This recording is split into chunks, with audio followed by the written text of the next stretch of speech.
2 zimepotea kwa sababu ya nini? Ya moto. Kwa moto umekuwa ni chanzo kikubwa cha kushusha uchumi wa wilaya ya Njombe. Baraza hili limetoka na kauli moja kuzitaka kata zote za halmashauri hiyo kupitia kwa watendaji wa kata kuandaa mkakati kabambe wa kudhibiti uchomaji moto hovyo, ikiwemo kuzuia pia utoaji wa vibali vya kuchoma moto. Katika kila kata kuendelea kuweka mikakati na kuona namna bora ya kudhibiti hali ambayo inarudisha nyuma maendeleo ya watu wetu.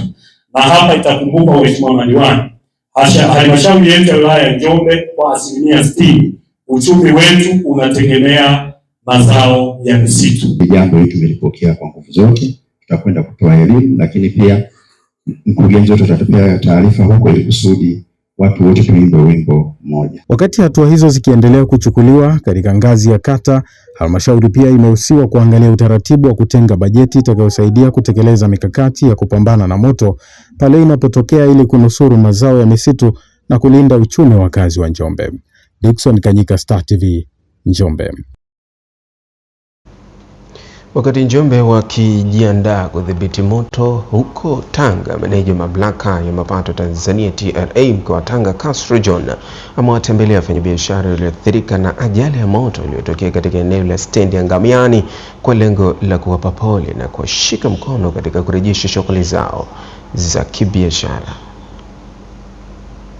Maduka 12 kati ya 62 yaliyopo barabara ya 12 eneo la Ngamiani jijini Tanga liteketea kwa moto, huku nyumba 2 nazo zikiungua katika tukio hilo lililotokea usiku wa Agosti 14 mwaka huu.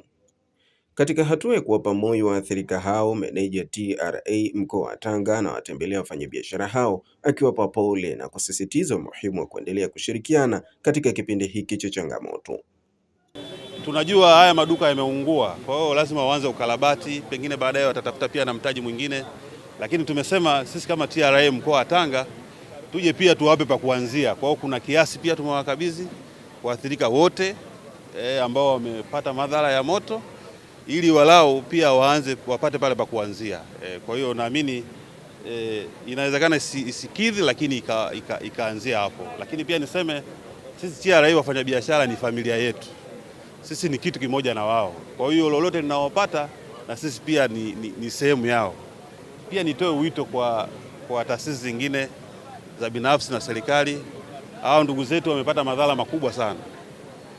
Pengine nao wanahitaji kuanza upya. Kwa hiyo taasisi za kibenki pia waone namna ambao wanaweza kuwashika mkono. Kama sisi tulivyotoa leo ambao tunaamini inaweza isitoshe, lakini nao waje waone namna gani wanaweza kushiriki. Katibu wa Jumuiya ya Wafanyabiashara mkoa wa Tanga Ismail Masud amesema moyo ulioonyeshwa na TRA mkoa wa Tanga kwa kuwafikia waathirika hao ni wa kipekee, huku akisisitiza umuhimu wa kudumisha umoja na mshikamano baina ya wafanyabiashara na taasisi mbalimbali. Tuhakikishie TRA tutaendelea kuwa familia moja, tutaendelea kulipa kodi kwa hiari. Kwa kitendo mliotufanyia leo, kwa kweli mimi binafsi kimenigusa sana. Niwahakikishie wafanyabiashara, TRA sio adui, TRA ni familia moja na wafanyabiashara. Lakini katika tukio hili limetupa funzo kwamba sasa vifaa vyote vya kuzimia moto tusiviweke ndani. Akizungumza kwa niaba ya waathirika wa ajali hiyo ya moto, mfanyabiashara Jonathan Mnyone anaeleza namna walivyopokea hatua hiyo ya TRA na umuhimu wa msaada na ushirikiano katika kuwawezesha kuendelea na shughuli zao za kila siku. Tulikata tamaa sana na kuona kwamba sasa tunafanyaje. Wa kwanza ambao wametuona na kuja kutushika mkono ni TRA. Wanaweza wakafikiri kwamba walichotupatia ni kidogo, lakini kwa hali tuliyokuwepo nayo ni kikubwa mno. Mtazamaji, na huu ndio mwisho Star TV Dhuhuri. Kwa niaba ya chumba cha habari, jina langu ni Abdullah Uthman. Kwaheri, mchana mwema.